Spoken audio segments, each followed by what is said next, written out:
ถนนฝุ่นนะครับ เพราะว่ามีรถเข้ามาขนแร่นะครับ ดูธรรมชาติ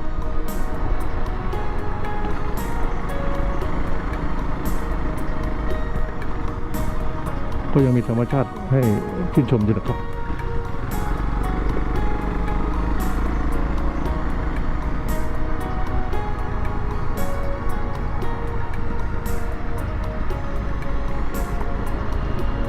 มองไม่เห็นแล้วนะ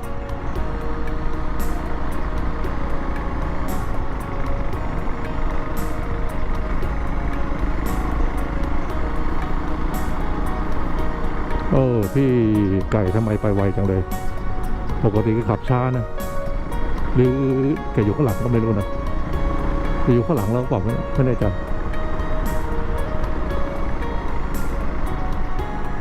มองซ้ายมองขวาก็ไม่เห็นกัน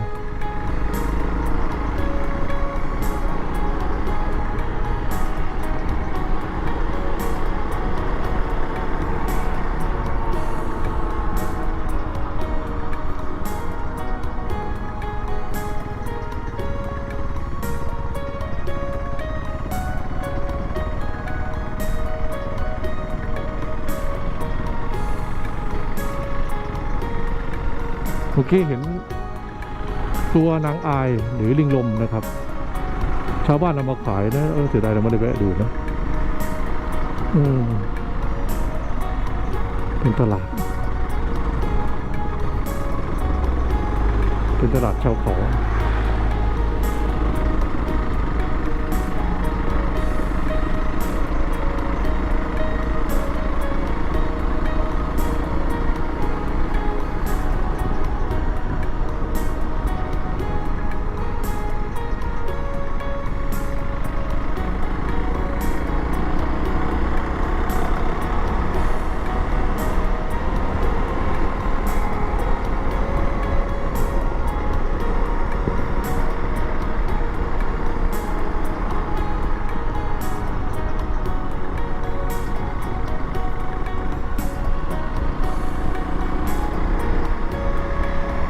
โอ้โหนี่เขา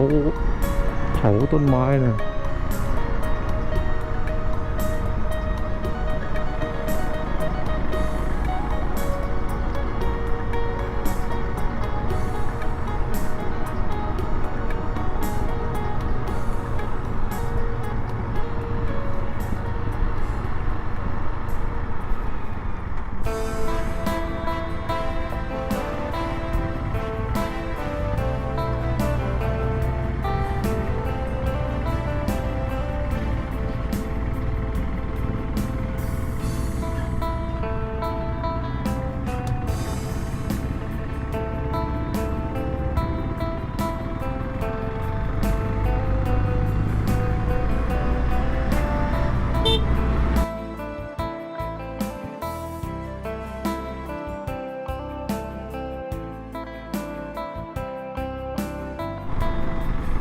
ไอ้เหี้ย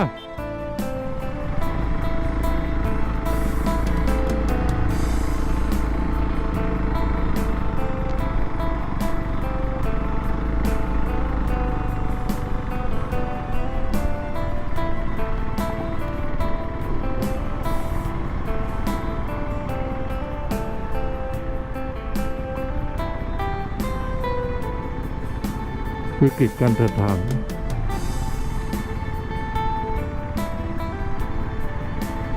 ถนนกำลังซ่อม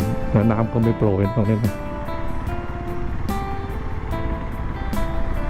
ไม่โปรยน้ำก็จบกัน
ลงแบบหัวทิ่มเลยนะ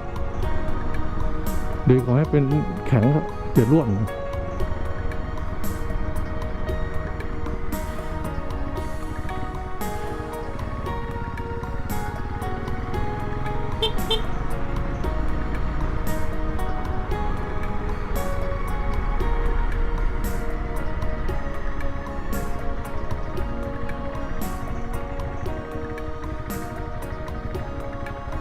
เข้าใจวิ่งไปขวาบอก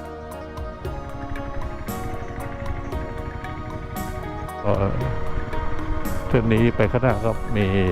ผ่านบริคำใส่ก่อนเข้าเวียงจันทร์นะแขวงบริคำใส่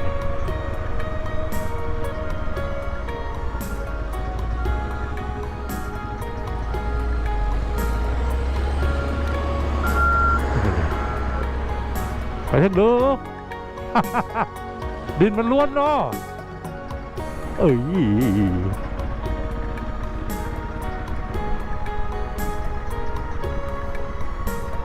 ย้อนตุ๊บ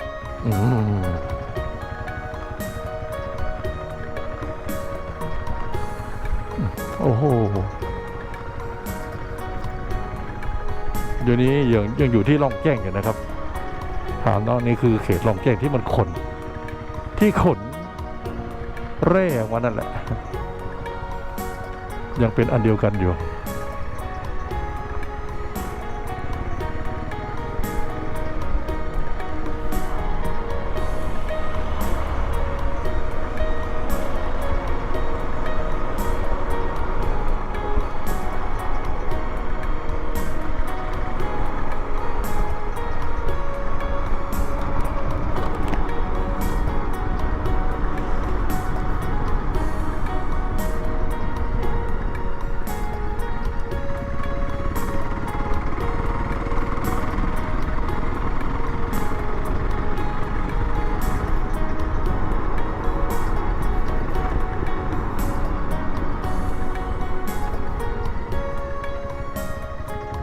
ตุ๊บตุ๊บ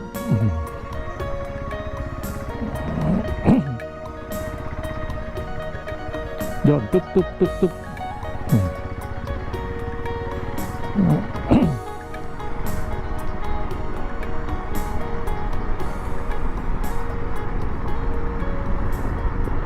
แจ้งในพวกเขาเยอะจริงๆนะ